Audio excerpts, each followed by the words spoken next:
ଧାରଣାରେ ବସିଲେ toll gate maintenance କର୍ମଚାରୀ।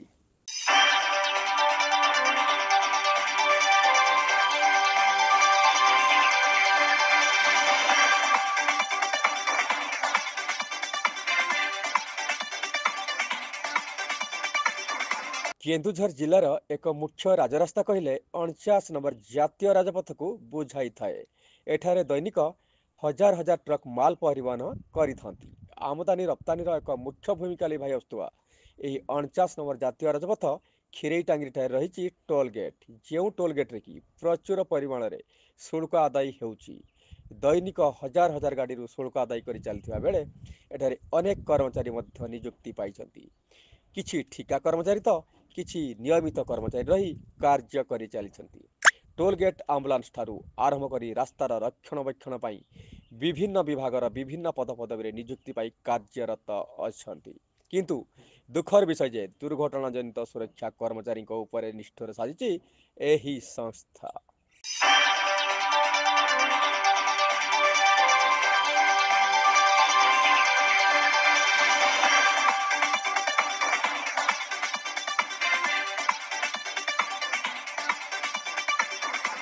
କ୍ଷୀରେଇଟାଙ୍ଗି ଟୋଲ୍ ଗେଟ୍ରେ କାର୍ଯ୍ୟରତ ଥିବା ଦୁର୍ଘଟଣାଜନିତ ସୁରକ୍ଷା କର୍ମୀଙ୍କ ଉପରେ କୋପ ଦୃଷ୍ଟି ଦେଇଛି ଟୋଲ୍ ଗେଟ୍ ସଂସ୍ଥା।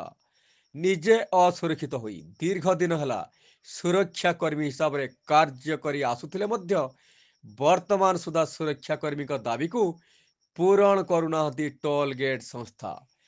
ଦାବି ମଧ୍ୟରେ ରହିଛି ବର୍ଦ୍ଧିତ ଦରମା ସହିତ ସଠିକ୍ ସମୟରେ ଉଚିତ ଦରମା ପ୍ରଦାନ, ଜୋତା, ୟୁନିଫର୍ମ, ସୁରକ୍ଷା ଜ୍ୟାକେଟ୍ ସହିତ ହେଲମେଟ୍ ଭଳି ସୁରକ୍ଷା ସାମଗ୍ରୀ ପ୍ରଦାନ, କାର୍ଯ୍ୟରତ ସମୟରେ ଦୁର୍ଘଟଣାଜନିତ ସୁରକ୍ଷା ବୀମା, joining letter, identity card, offer letter, ESI card, ଇପିଏଫ୍ଓର ସୁବିଧା ଯୋଗାଇ ଦେବା ପାଇଁ ବାରମ୍ବାର ଅଭିଯୋଗ କରି ଆସିଛନ୍ତି।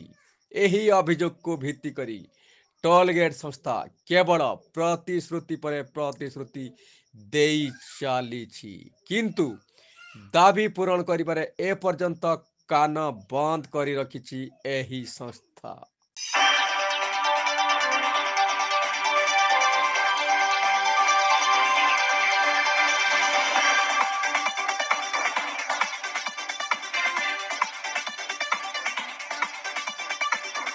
ପୂର୍ବପରି ଏଥର ମଧ୍ୟ କାର୍ଯ୍ୟ ବନ୍ଦ ଧାରଣାରେ ଦୁର୍ଘଟଣାଜନିତ କାର୍ଯ୍ୟରତ ସୁରକ୍ଷା କର୍ମଚାରୀ ଗଣଧାରଣାରେ ବସିଛନ୍ତି। ପୂର୍ବ ଅପେକ୍ଷା ଏଥର ଗଣଧାରଣା କିନ୍ତୁ ଭିନ୍ନ ରୂପ ନେଇଥିବା ଅନୁମାନ କରାଯାଉଛି। ଧାରଣାକାରୀଙ୍କ ଦାବି ପୂରଣ ନ ହେବା ପର୍ଯ୍ୟନ୍ତ ଧାରଣାରୁ ହଟିବେ ନାହିଁ ବୋଲି ଜିଦ୍ ଧରି ବସିଛନ୍ତି। ପୂର୍ବରୁ ଦେଇଥିବା ପ୍ରତିଶ୍ରୁତି କେବଳ ପାଣିର ଗାର ହୋଇଥିବା ଯୋଗୁଁ ଏଥର ପ୍ରତିଶ୍ରୁତି ମଧ୍ୟ ସଂସ୍ଥା ଦୋହରାଇବ ବୋଲି ଧାରଣାକାରୀ ଜାଣିସାରିଥିବା ବେଳେ କାର୍ଯ୍ୟ ବନ୍ଦ ଧାରଣାରୁ ଓହରିବେ ନାହିଁ ବୋଲି ପ୍ରକାଶ କରିଛନ୍ତି।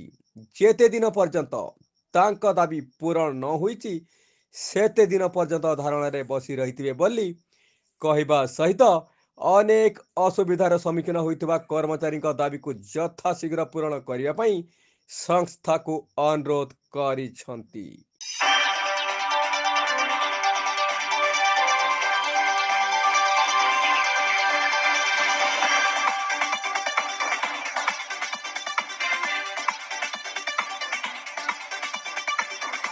କେନ୍ଦୁଝରରୁ ଦେବାନନ୍ଦ ମହାନ୍ତଙ୍କ ସହିତ କ୍ଷେତ୍ରବାସୀ ମହାନ୍ତଙ୍କ ରିପୋର୍ଟ, এবি ନ୍ୟୁଜ୍।